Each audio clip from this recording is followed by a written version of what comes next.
श्रीमातङ्गी कवचम्।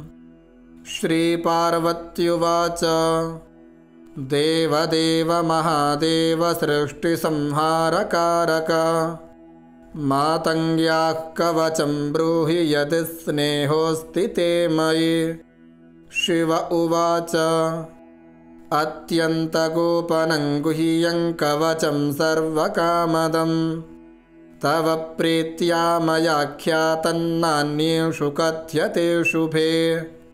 शपथं कुरु मे देवि यदि किञ्चित् प्रकाशसे अनया सदृशी विद्या न भूता न भविष्यति।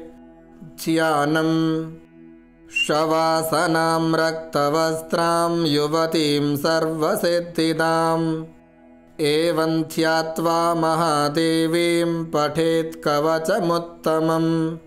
कवचम् उच्छिष्टं रक्षतु शिरःशिखां चण्डालिनी ततः सुमुखी कवचं रक्षेद्देवी रक्षतु चक्षुषी।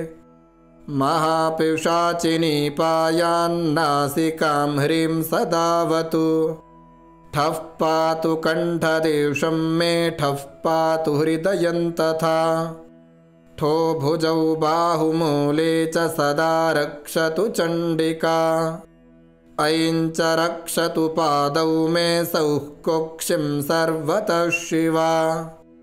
ऐं ह्रीं कटिदेशं च आं ह्रीं सन्धिषु सर्वदा। ज्येष्ठमातङ्ग्यङ्गुलीर्मे अङ्गुल्यग्रे नमामि च उच्छिष्टचाण्डालिमां पातु त्रैलोक्यस्य वशङ्करी। शिवे स्वाहा शरीरं मे सर्वसौभाग्यदायिनी उच्छिष्टचाण्डालिमातङ्गि सर्ववशङ्करी नमः।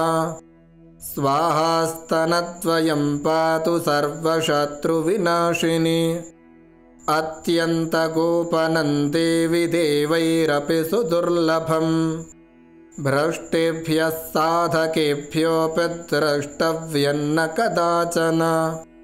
दत्तेन सिद्धिः स्यात् सर्वथा न प्रकाश्यताम् उच्छिष्टेन बलिं दत्त्वा शनौ वा मङ्गले निशि रजस्वलाभगं स्पृष्ट्वा जपेन्मन्त्रं च साधकः रजस्वलाया वस्त्रेण होमं कुर्यात् सदा सुधीः। सिद्धविद्या इतो नास्ति नियमो नास्ति कश्चन 8सहस्रं जपेन्मन्त्रं दशांशं हवनादिकम् भूर्जपत्रे लिखित्वा च रक्तसूत्रेण वेष्टयेत प्राणप्रतिष्ठामन्त्रेण जीवन्यासं समाचरेत स्वर्णमध्ये तु संस्थाप्य धारयेत् दक्षिणे करे सर्वसिद्धिर्भवेत्तस्य अचिरात् पुत्रवान् भवेत् स्त्रीभिर्वामकरे धार्यं बहुपुत्रा भवेत्तदा वन्ध्या वा काकवन्ध्या वा मृतवत्सा च साङ्गना जीवद्वत्सा भवेत् सापि समृद्धिर्भवति ध्रुवम् शक्तिपूजां सदा कुर्यात् शिवा बलिं प्रदापयेत्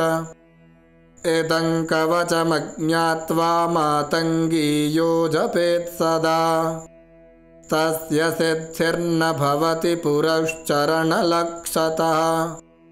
इति श्रीरुद्रयामलतन्त्रे मातङ्गी सुमुखी कवचम्।